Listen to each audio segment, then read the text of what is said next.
So we have said before that if you have a first-order differential equation like this, x prime equals stuff involving x and t, and it happens to be that there are actually no t's on the right-hand side, and it's just stuff involving x, then we have said that this is called an autonomous differential equation.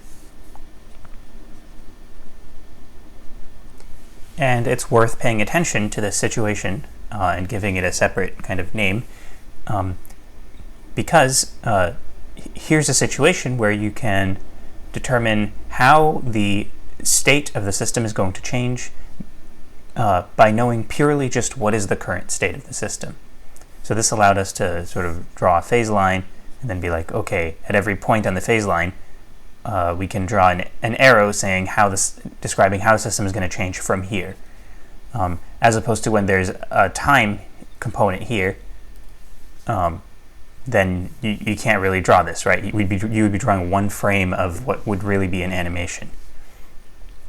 So these are autonomous differential equations. Now,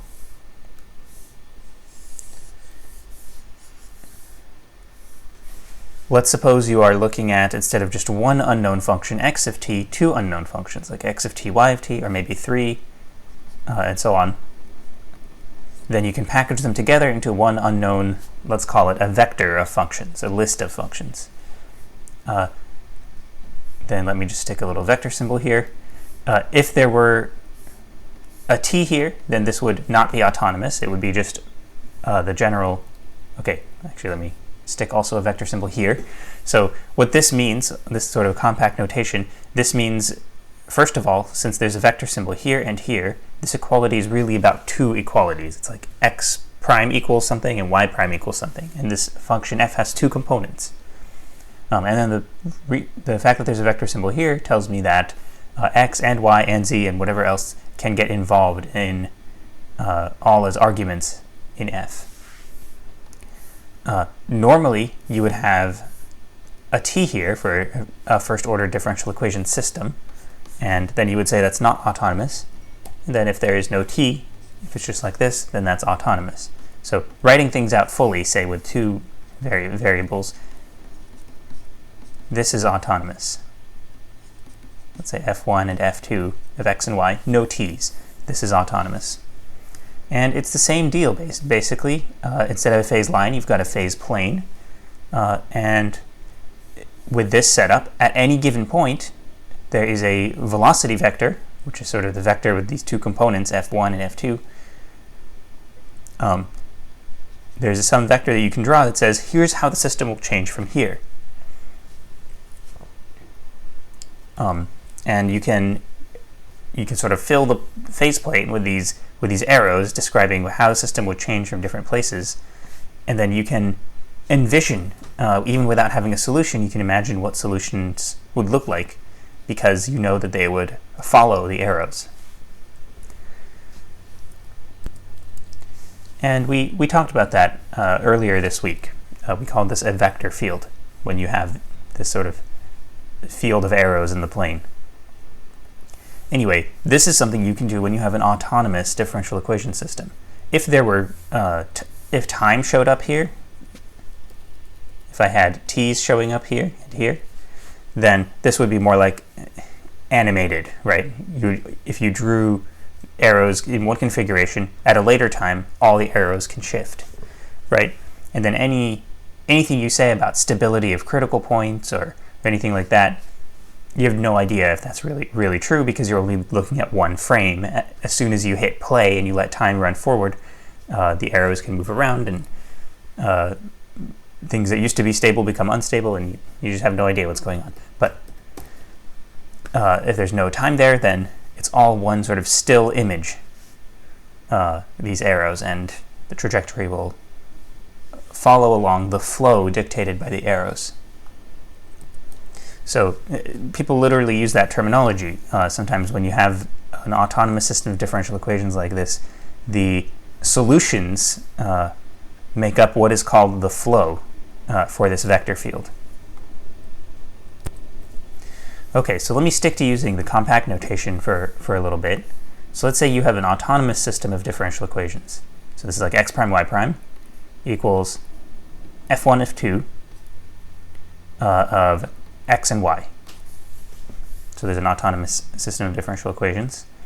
Then we are also going to carry over some terminology, equilibrium solution and critical point. These are terms we used to use back when we looked at autonomous differential equations that were not systems, that were just with one unknown function, right? So we're now carrying this terminology over. What does equilibrium solution mean? It just means a solution which is constant, right? Like x of t equals and then something not involving t, like 7. That would be an equilibrium solution if it were a solution. Often, what we write down for the if you want to leave a variable here for what that constant is, we use the variable x star. We might use x naught. That might be a good choice of name of a variable, or x1 or something like that, if those weren't already taken for initial conditions. So we just need a new notation, and x star is a commonly used one. So the key point here, but equilibrium solution doesn't just mean it's a constant function, it means it's a constant solution. So such that when you actually plug this into the differential equation, it satisfies the differential equation. So let's think about it. Oh, this should have a vector symbol over it. So right now, so from now on, when I say constant on the right-hand side, I mean a constant vector. And now if I plug this in, well, for the left-hand side, I need to take the derivative, right?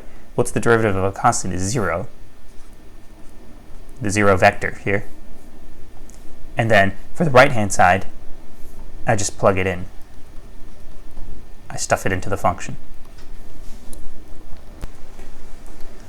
So then the constant solutions, the constants that work as solutions, the constant vectors that work here, are those vectors that when you plug them into f, you get 0 out. Those are also called critical points. So these are almost the same thing, almost. So critical points are solutions to this equation, to this algebraic equation.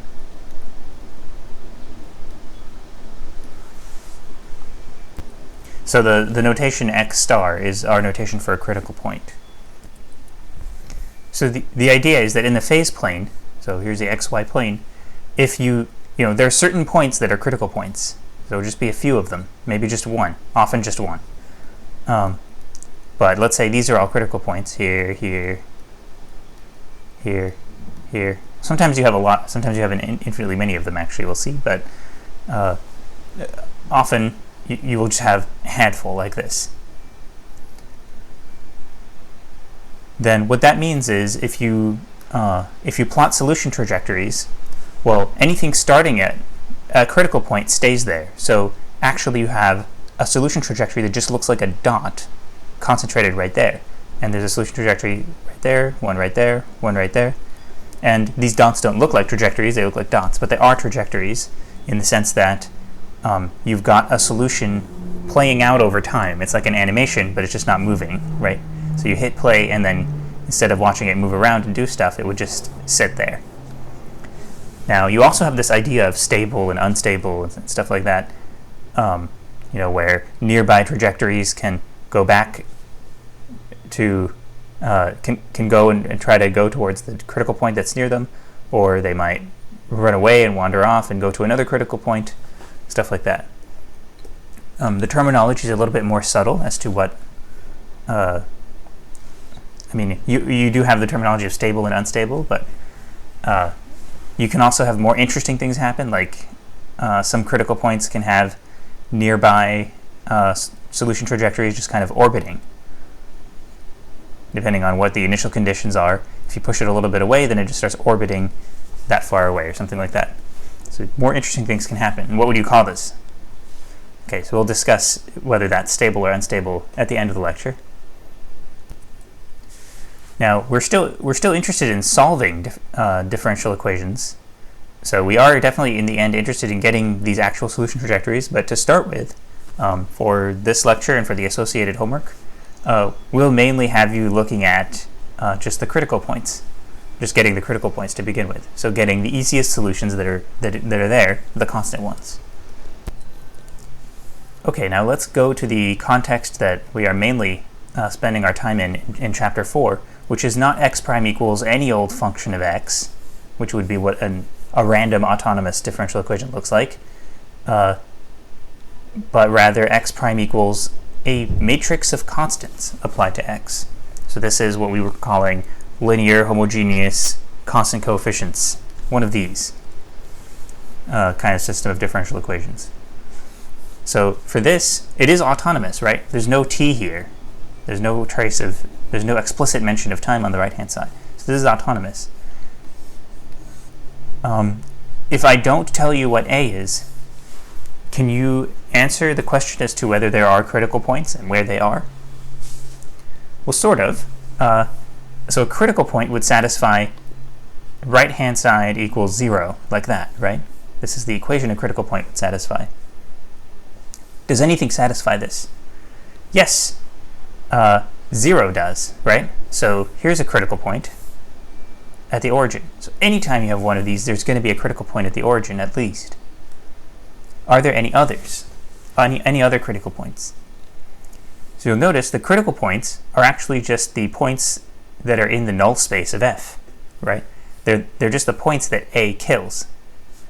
So if A has a non-trivial null space, if this matrix has a non-trivial null space, then yeah, there are more than just 0 as a critical point. Then you get more equilibrium solutions. If A has a trivial null space, or if A has determinant, non-zero determinant, then you only have this critical point, and everywhere else is going to be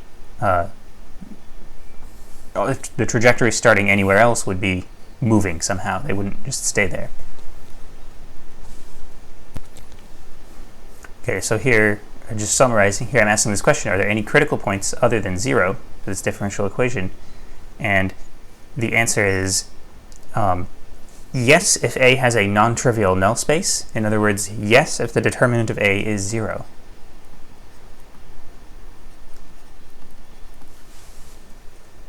And we will look at some examples in the next video.